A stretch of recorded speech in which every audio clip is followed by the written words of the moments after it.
Morning, everybody. I just wanted to let you know that spring is on its way. It's 40 degrees out here. I've been in the house taking care of the quail. I know you're used to having me show you the quail.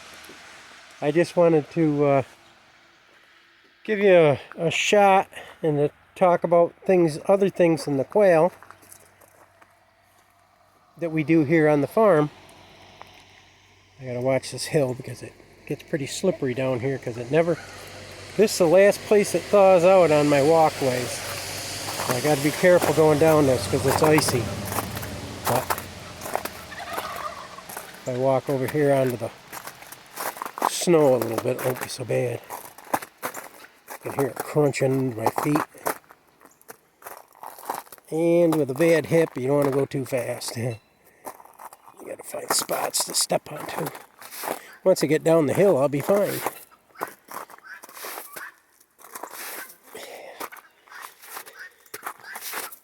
Alright, here we go. I'm getting to the bottom. There we go. Alright, I just wanted to show you some of the other animals that we raise here on the farm and the other things we do. We have plum trees. These are the plum trees. This one died. And I'm going to have to take this one out this spring. That one there survived. We have a greenhouse, and I built that out of cattle panels, which are a metal fencing, and it's got a wooden frame around it, and you bow the cattle fencing and put your greenhouse plastic over it. It's been up for about 4 or 5 years now, so that's doing good. Plus we've got the building that we use for the pheasants. I have my barn.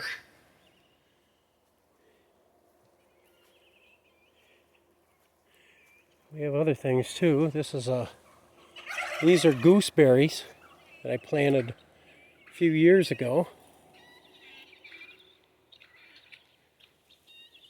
I have 2 pear trees there, 2 apple trees down there, over there actually.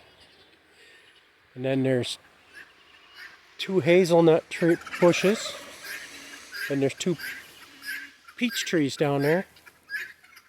Get up the hill a little bit and I can point out some of the other. We have a big mulberry tree down in there. I have the bucket garden there. Now we plant all our summer vegetables in buckets, and when I get ready to do that, I'll show you the bucket system of how it works. And it works pretty good. And I also raise these birds.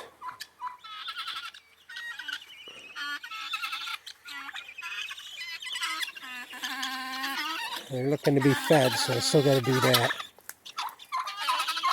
I spilt some corn yesterday, but the wild birds will end up getting that.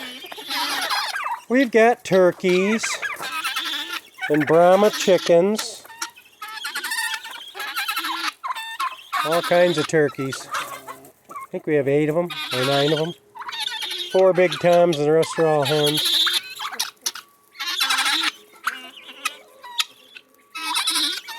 Yeah, see how big some of these chickens are.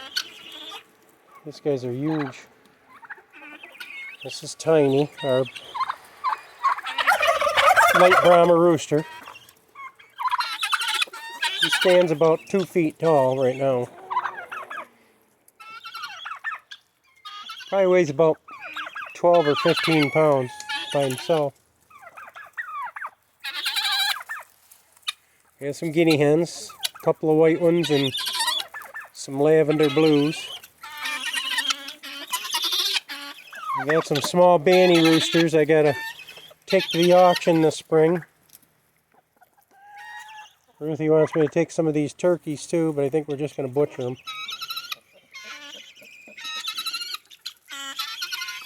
Still have a buck rabbit in the barn. We got to buy a couple of does for him this spring so we can raise some more rabbits for butchering. That's a guinea hen making all that noise.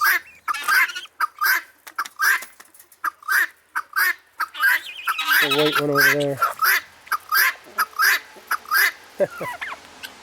I just thought you might like to see something besides quail.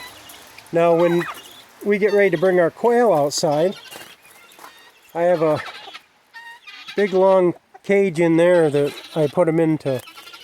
It was my grow out cage. And then if you look down there, see there's a big cage right there that's a four sections. I call that the quail summer home. I've got a top that goes on there, and you put blue tarps over so it keeps the rain off them. And that's where I get put all my meat birds and collect eggs from. I thought you might like to see some of the stuff that's going on here besides just what's going on with the quail. As I just had to get outside because I was getting cabin fever. I don't know if you know what cabin fever is, but up here in the north, when you are stuck inside because of the cold weather, you get, it's a bit of a depressing thing where you can't get out and get things done. There's so many things I want to get done. I've got beehives there and beehives around the corner, but I think I lost my bees this winter. I'll find out once spring hits. I've got some bee traps. I'll put some of those out and maybe get a couple more colonies started. But this little walk around the yards did a lot for me just in the few minutes I've been out here. I don't feel like I'm cooped up like I am when I'm inside the house all the time. I love having that outside feeling. All right, I just wanted to let you know and let you see what goes on in some of our backyard business. We've got so much to get done. I got to build some rabbit cages I've got 2 of them over there near that big tree, and that's where the does are going to go. And then I've got, swinging around, I've got the big outside brooder up here, and I'm going to put the buck over there because you have to take the female rabbits to the male rabbits. You can't take the male and put him in with the females because females are territorial and they'll tear him to shreds. So you have to bring the doe to the buck so that she's kind of subdued and he doesn't just walk around. If you put him in her cage, he'll just go around sniffing her cage and won't do his business. So that's another reason you have to take the doe to the buck. So that little tidbit, I hope that helped you if you want to raise rabbits. This is the spot where we butcher the rabbits. You've got the rabbit ringer and the thing that holds their legs. This is where we butcher the chickens. They have the killing cones. We won't be showing any of that because a lot of people don't like seeing that stuff. They don't mind hearing about it, but they don't like seeing it. Boy, I gotta get some rock salt for this hill. I want to make a pair of steps here this summer, but just starting to get around good, and I don't want to overdo it because I've got a long time to take care of this stuff. All right, just wanted to show you what was going on and how we handle things here on the farm and do things. So remember, big or small, you too can be a backyard farm. Bye-bye. God bless.